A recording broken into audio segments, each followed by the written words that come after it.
All right. Hello, everyone, and welcome to the IEEE Young Professional webinar on part two of a six-part series on leadership excellence. This is one is going to be on teamwork mastery, presented by Corey Atkinson. Moving on to the next slide, we can. So I'd like to introduce myself. My name is Matthew Carius. I'm the webinar specialist for the MGA Young Professionals Products and Services Committee. I'm also the vice chair for the Toronto Young Professionals Affinity Group, and if there are any participants from Toronto, we're actually having one of our industry mixers tonight at 6 o'clock at the Three Brewers, so at the Yonge and Dundas. So if you can attend, please do so. This is the fifth Young Professional webinar of 2014, and IEEE Young Professional, we will be hosting monthly webinars throughout 2014 and maybe throughout 2014, and they all focus on effective communication and leadership, as today is an excellent example. Moving on to the next slide here. Before we begin, I'd just like to go through some webinar etiquette. Please mute your microphone. You can do so by the panel at the top of your screen there, or if you're calling in, you can actually mute your headset by pressing *6. Also, questions, please hold them off to the end. You can either do so by actually typing in the chat feature on the panel at the top, either to myself or directly to Corey. You can ask him a question at the end of the session there. And moving on to the next slide before we get started. New name, new field. We were IEEE Gold. Now we've changed the name, essentially rebranded to IEEE Young Professionals, as the IEEE Gold was not instantly recognized as a Young Professionals group, which is exactly what we are. The new name makes it easier for us to find information and benefits relative to the IEEE Young Professionals demographic, and it's been a great success. At least here in Toronto, we hold quarterly, I guess you can call them quarterly, networking mixers with over 250 people in attendance, and like I mentioned, we have one this evening, 6 to 9 at the Three Brewers at Yonge and Dundas Square, and this trend has been caught on in the Central Texas Mixer at the International South by Southwest Festival, and also in the Santa Clara IEEE Young Professionals. They've also had tremendous success there. And please feel free to join us on our blog at IEEE.org/YP. Moving on to the next there. So today's webinar is, like I mentioned, Leadership Excellence Part 2. Corey Atkinson, he's a leadership and performance specialist, extensive experience in leadership, organizational change, client services, and business development. Excellent speaker. This is a follow-up from a webinar from February, and like I said, it's a multi-part series, so there's a lot more of Corey to come. And without further ado, I'm going to hand it off to Corey right now, and then I'm looking forward to hearing about teamwork mastery. Corey? All right, thank you very much, Matthew, and hope everyone's doing well today. And thank you for taking the time out. We're not going to take too much of your time today, as you know, we're busy schedules, and I just wanted to give you a different way of looking at things when it comes to the concept of teams, as that continues to be a hot topic over the past couple of years, and it will continue to be a hot topic as we move into the next decade, although we're in 2014, it's not too far around the corner. So with that in mind, I thought I'd keep it simple for you, and when we keep it simple, we got to keep some ideas in mind. And the one thing I always like to keep in mind is that if you want to go fast in life, go alone. But if you want to go far, you got to go with others. And that makes a lot of sense in everything that we do in terms of business, groups, activities, even what IEEE is doing here in terms of presenting these webinars to participants and IEEE members around the world. And when I think of going fast versus going far, I realize that it's really about innovation and it's about ideas. That's what teams are really about. It's not just the essence of being on a team, it's what can the team produce. And with Matthew and I working together, we can do a lot more than obviously on our own. But the question, of course, comes to how do we do that in a world where we tend to focus on ourselves and we tend to be maybe a little bit more egotistical or center focused than we are, on the out. So with that in mind, I thought I would give you some things to keep in mind. And when looking at it from teams from an organizational point of view, when the pace of change outside your business is faster than the pace within, you will be out of business. And I think we all know that pace of change is constant. It's happening every day. So how do we keep that going when we have to work with people who might not necessarily be looking at the world the same way we do? So what I thought I would share with you is to understand teams is to better really understand innovation. And we're going to use innovation as a backdrop for what great teams, how teams can really produce and perform at a great level. Now, we only have 20 minutes, so I will give you high-level ideas. The challenge I have for you is to throw comments out to me or questions at the end of the webinar, or of course follow up with me a later date because there might be specific team issues that we don't touch on here. But I will give you some things to think about. And so when it comes to innovation, I like to sort of go back to, it's not just Corey's ideas, but there are a few other people that have done some ideas, and take from them what they're looking at and say, how does that connect to teams in our today's world? So here's a book by a gentleman, Gary Hamel, a real guru in organizational development in the 2000s through 2010, and he wrote a great book about what matters now. And the reason I share with this to you is because in his book, he said that innovation is a number of things. It's radically reconceiving products. It's redefining markets, redrawing industry boundaries. And all you have to do, of course, look at our virtual world of our Googles and et cetera and see how they've changed the way we do business. And even some of you seen how different business organizations are in terms of what was accepted or expected 10 years ago, not so much in these days. More people are working from home, more people are working virtually, and the same norms don't apply. So with that in mind, let me give you an inside look at what innovation requires. And if you're looking at innovation, really you're looking at what great teams are all about. And when you look at great teams, I use the acronym of actual team because the first thing is trust. And that's a big one. You come on here and you signed up because whatever your experience has been with IEEE up until today, it's one that's built trust that said, hey, I'm going to sign up for this webinar, and I think I'm going to get something of value out of it. So trust is the start. Then you've got to be able to engage. And no harder time is it to engage people, but nowadays where we have so many different things on our mind. But once you can engage, once you build trust, you engage your audience, your team member, then you can awaken within them the opportunities that innovation is waiting for. And once that happens, it can be duplicated, triplicated, quadrupled, and really mastered. So with that in mind, very simple, 4 words. Now, we all know, or maybe not all of us know, when you look at team, it talks about together everyone achieves more. But I talk about trust, engage, awaken, and master as the new way we should look at the concept of team. So let's talk about trust. And what we're doing here is we're talking about whether you are on a team or you are leading a team or you are in an organization or you are part of a family, when you get results, it starts with trust.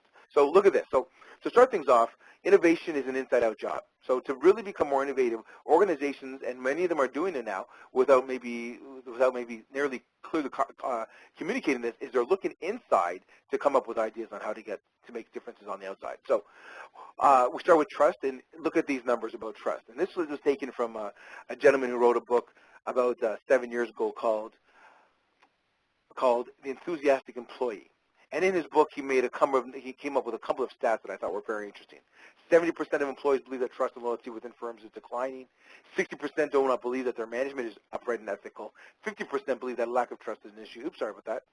And of course, 70% won't even speak up because they fear repercussions.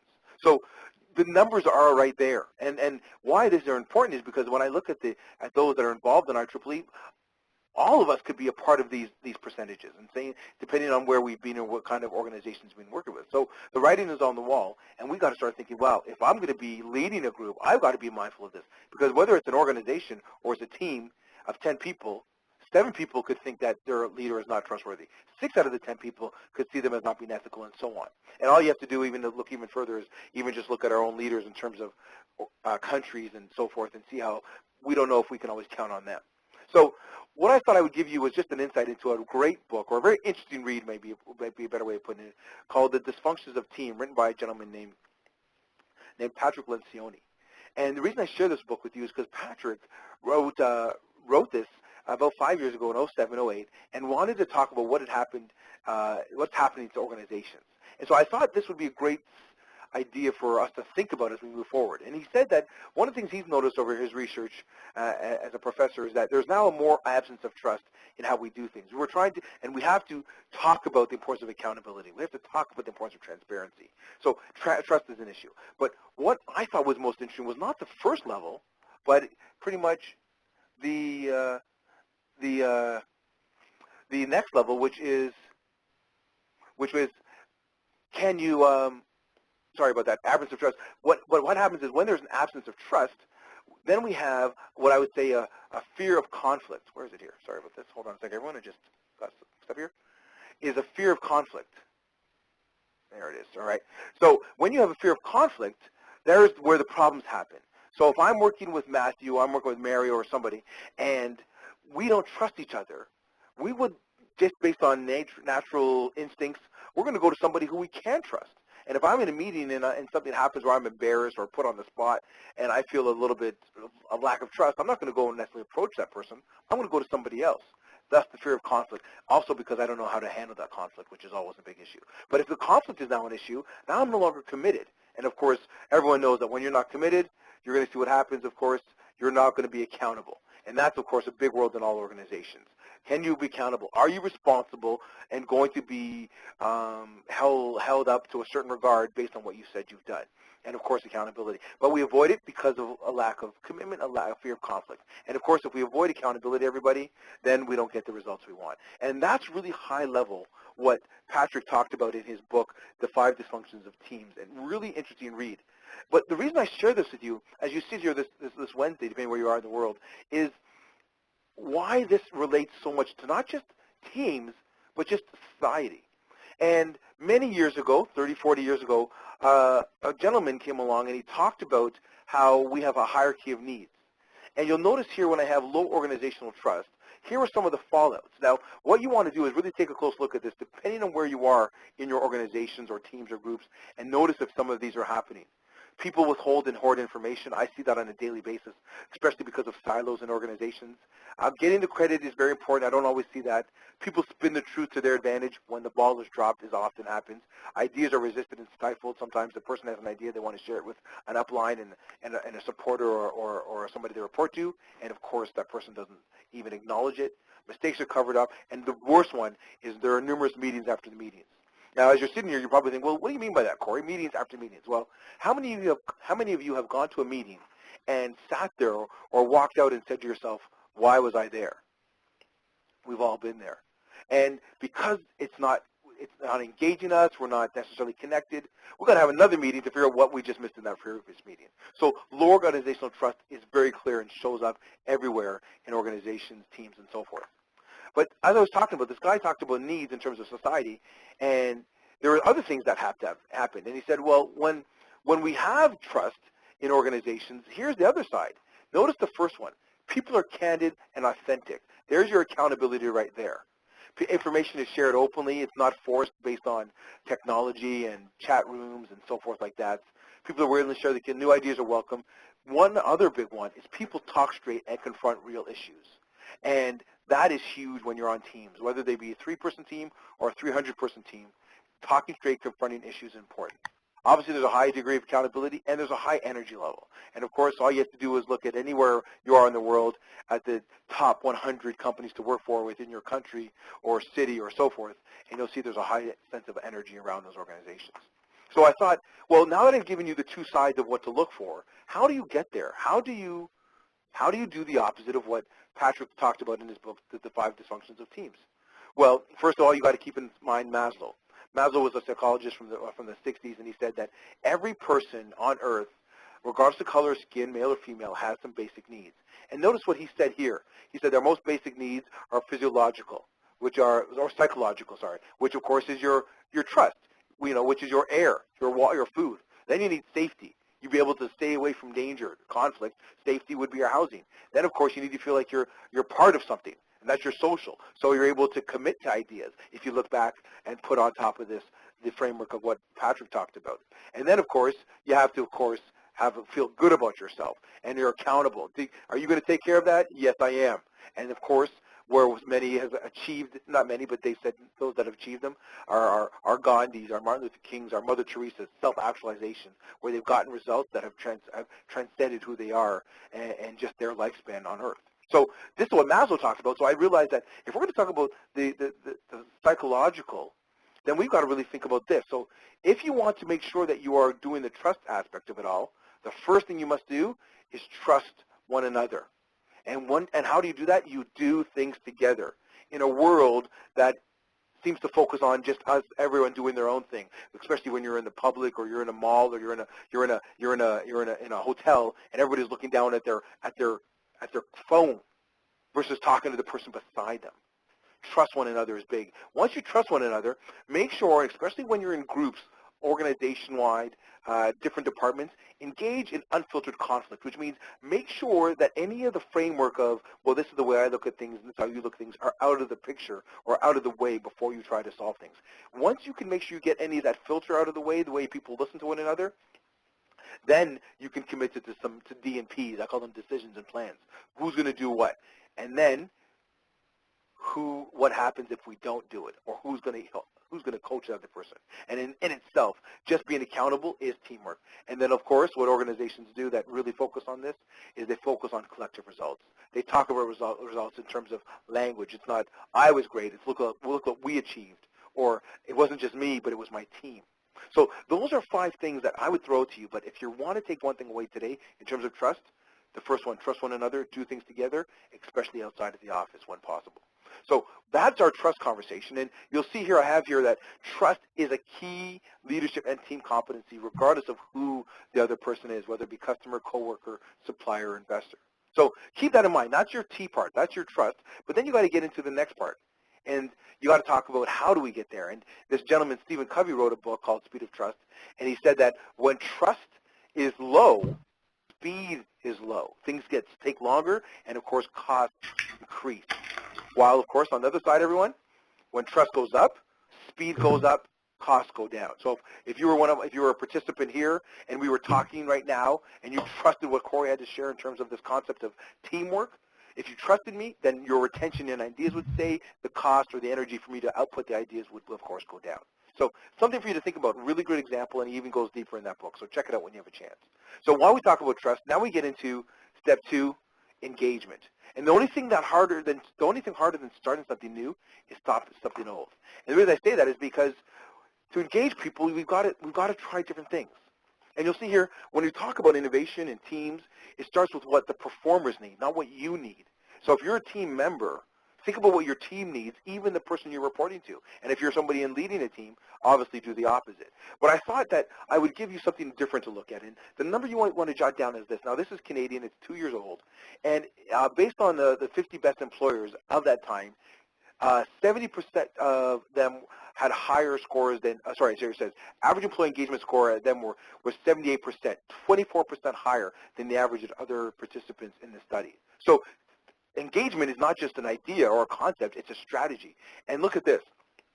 They found that the common theme amongst the top 50 was the employment engagement strategies that were designed and implemented for the employees and organizations. So these organizations knew that if they get people engaged, they will win the battle. And for those of you that, depending where you're calling from, at least in Canada, we're having a bit of a boom in terms of construction and so forth. And one of the organizations that continues to be at the top of this list is this organization called Ellis Don. Now, many of you might not know Ellis Don, but Ellis Don is an actual construction engineering firm. And they continue being in the top 50 year after year because they focus on giving their people what they want so their people can perform and, of course, they can get the results they need for themselves or their stakeholders. So with that in mind, I thought, what could I share with the audience that can give you ideas on how to engage? And again, another book here by these 2 gentlemen, Joseph Hines and James Gilmore, talked about the experience within organizations, the things, how people feel about being a team or being a part of something. And in doing this, he came up with some different types of, he did a little bit of a history lesson. And he said, over the years, we've had different types of leadership. We've had the agrarian economy, our farming, and it was the ability of the people. It was the ability of the employee. And then that was say the 20s or the 30s. And then in the 40s or 50s, depending where you are in the world, we had the Industrial Revolution. It was all about the skill. Could somebody put the right bolt, put the right screw on the right bolt, or put the right widget on the right wheel?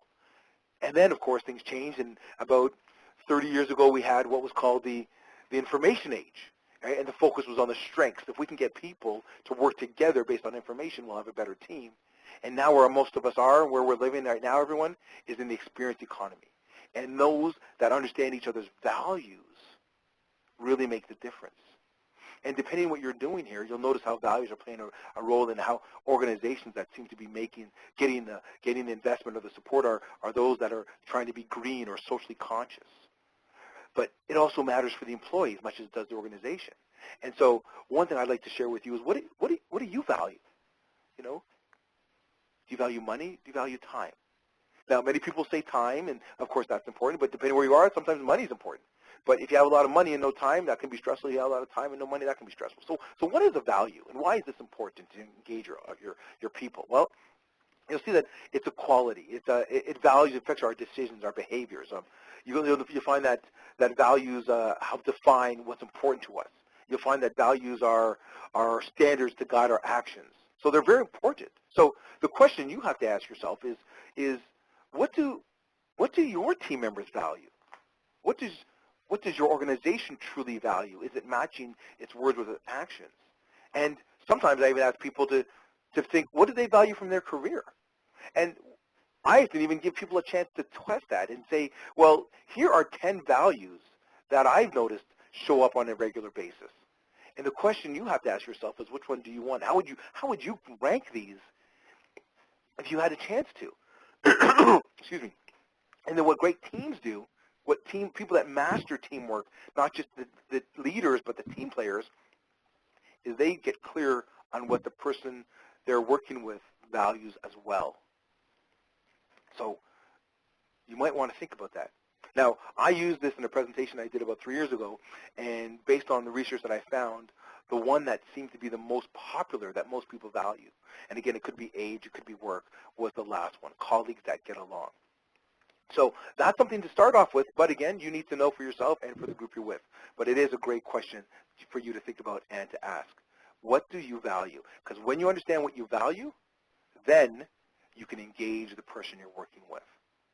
So that is it. That's where you start, or that's where you sort of wrap things up when you think about engagement. And again, if you want to go fast, go alone. But if you want to go together, if you want to go far, go together. And to go with others, you've got to understand what they value. You also have to build trust. So of course, we've got two other parts.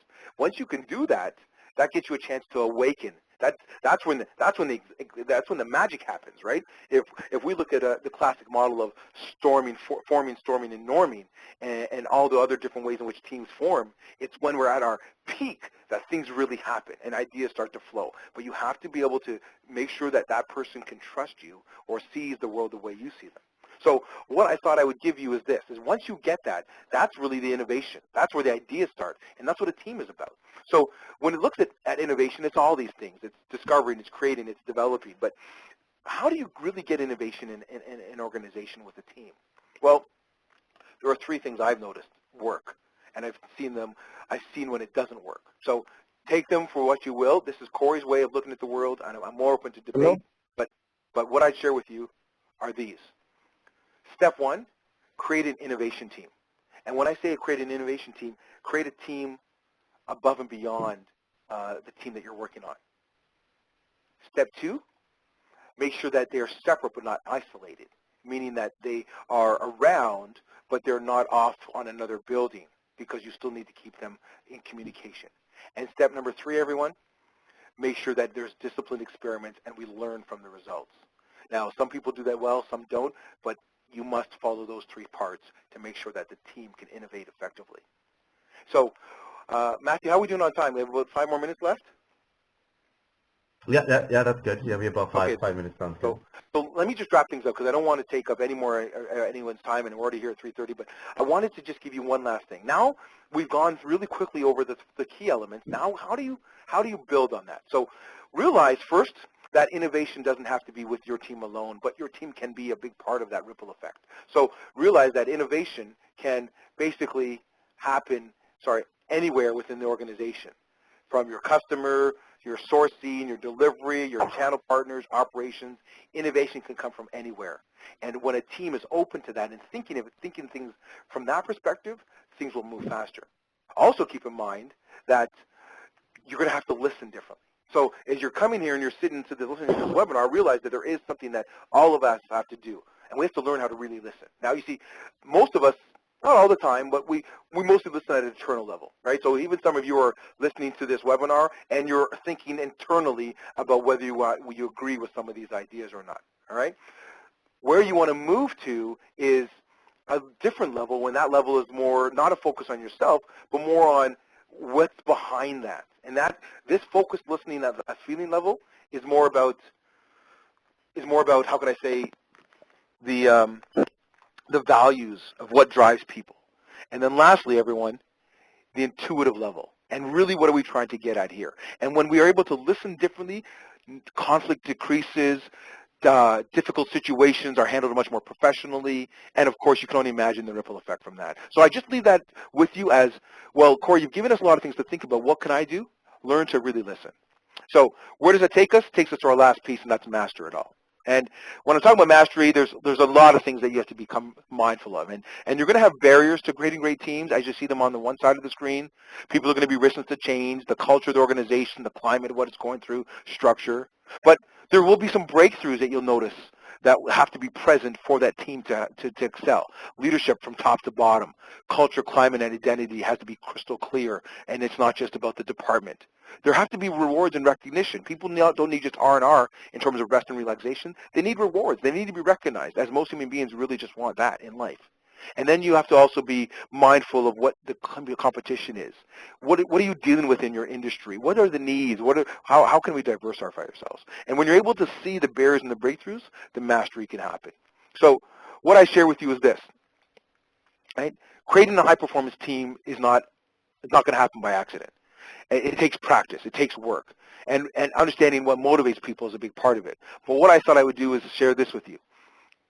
This will not happen overnight. People will trip and will stumble. You have to sometimes get the right people in the right seats before you can even move forward. But there are a couple of things that I would share to you that must be done without fail. And the first one is this. Make sure your vision and your plan is crystal clear. And sometimes your vision shouldn't even come from you, but should come from the team, depending where you are.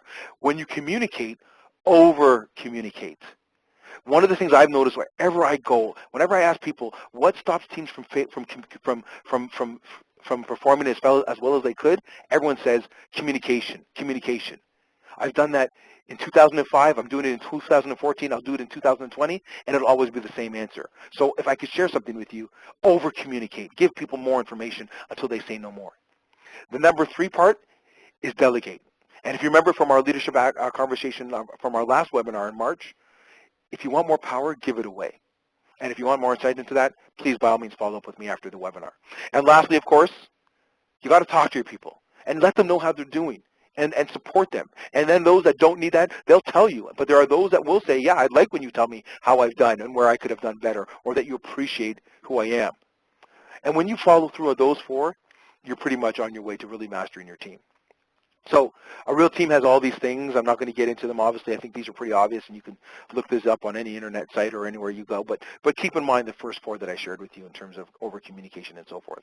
So innovation requires teamwork. Trust, as you can see here, it requires the ability to engage your audience. And lastly, of course, it requires the ability to awaken and master. And when you could put those 4 things together, not only do you get innovation, but you get a team that really can produce results regardless of what you're looking for. So that is it in terms of the webinar for today. Hopefully all of you have enjoyed this. I know I've gone through this pretty quickly, but I didn't want to take up too much of your time. And I thought I would leave you with this. And it's not mine, but I thought it's very telling. Right? If you want 1 year of prosperity, grow grain. If you want 10 years of prosperity, grow trees. But I'm sure some of you know this. If you want 100 years of prosperity, grow people. The choice is up to you. Hopefully it works. My name is Corey Atkinson. It's been an honor speaking with all of you today. Hopefully you had a great time. And now I think I'll open up the floor to get Matthew to help me with some questions, if some people have raised their hands or if they put some questions within the chat room. And then we'll give about 5 minutes for questions and then go from there. So Matthew, you want to take it away and see if there are any questions? Yep. Yeah. Thank you for an excellent talk. Yeah, it was pretty good, wasn't it? Yeah. I actually have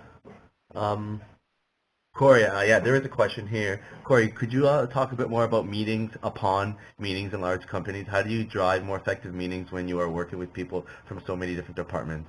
How can you tell another unit or other colleagues to drive effective meetings when there is complaincy? Um, tough one. Tough one in larger organizations.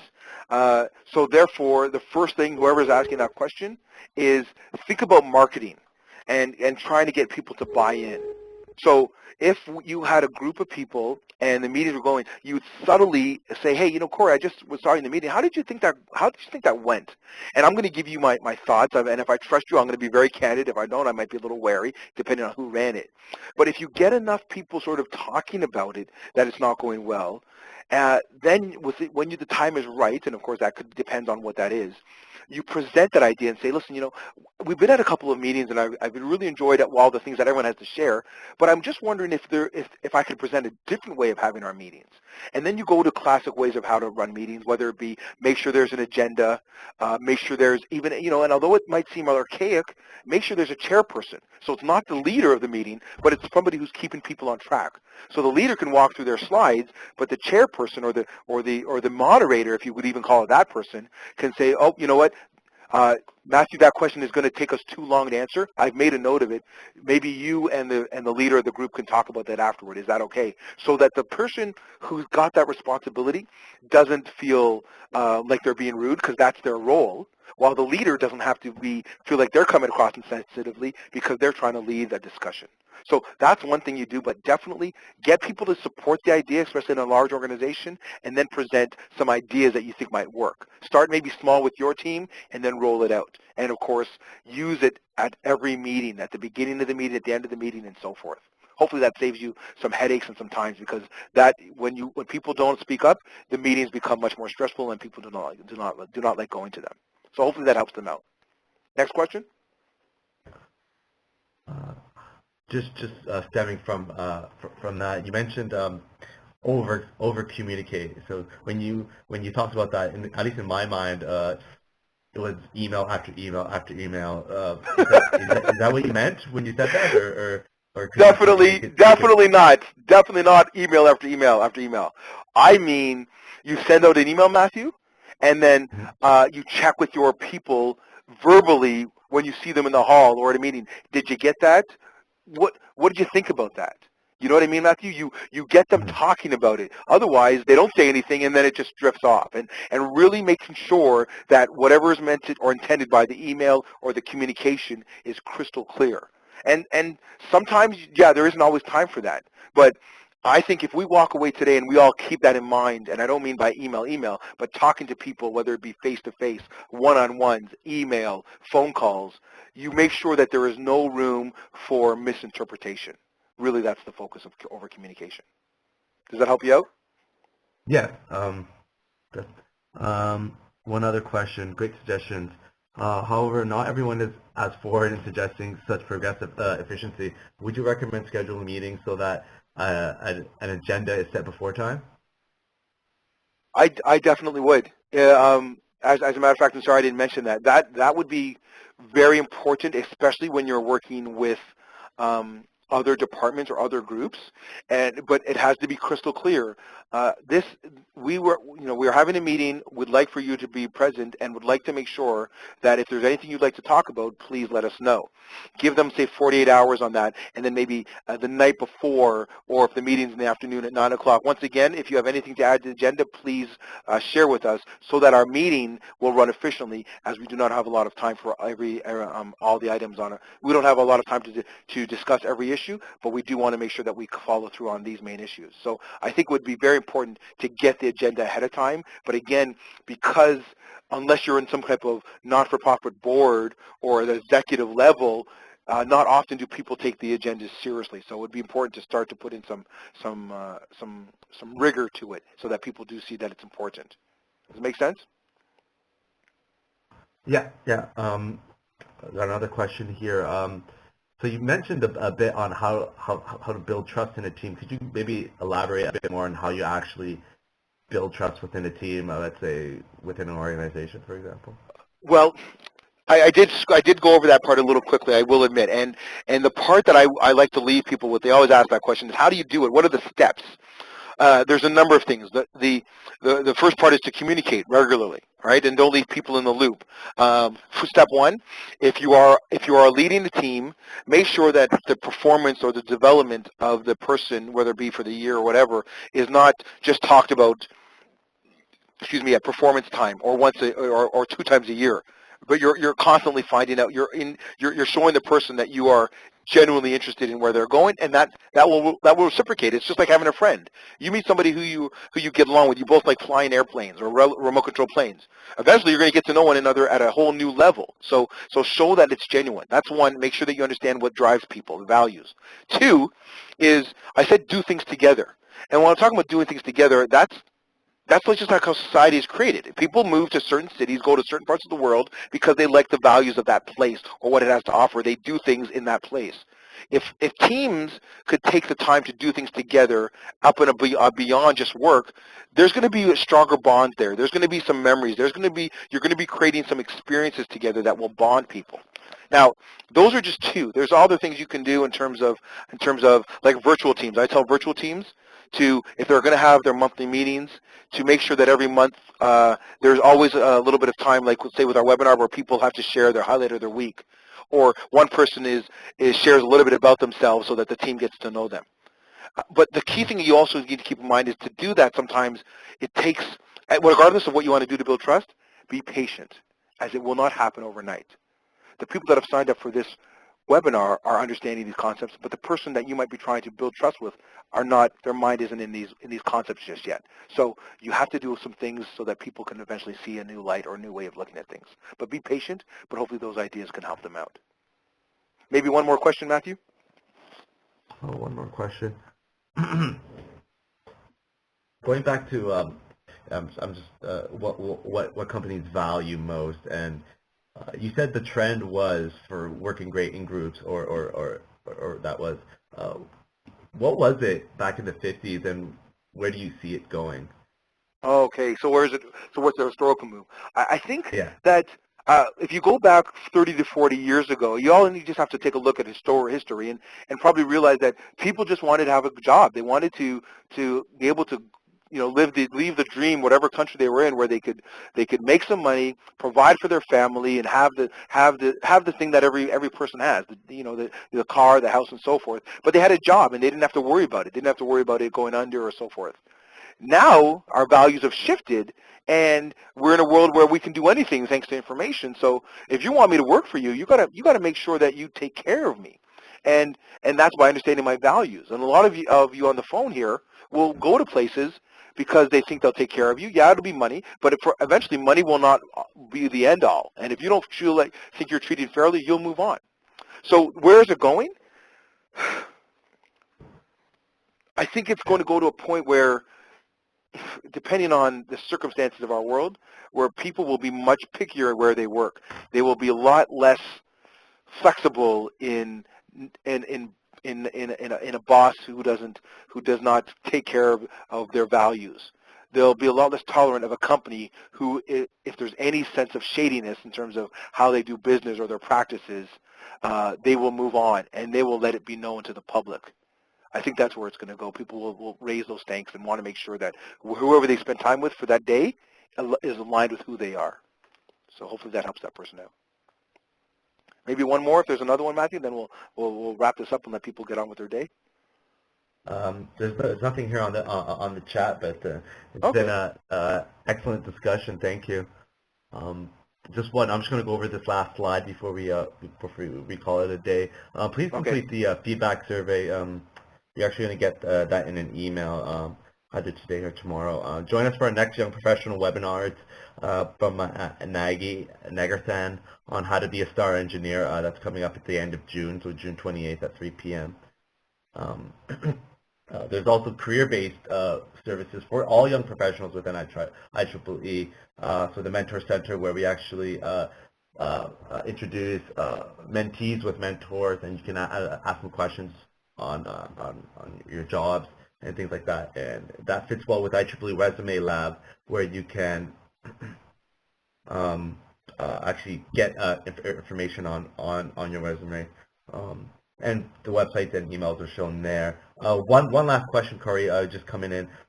You mentioned a lot of books in the in your presentation. Could you recommend a good book, a good resource for this teamwork mastery?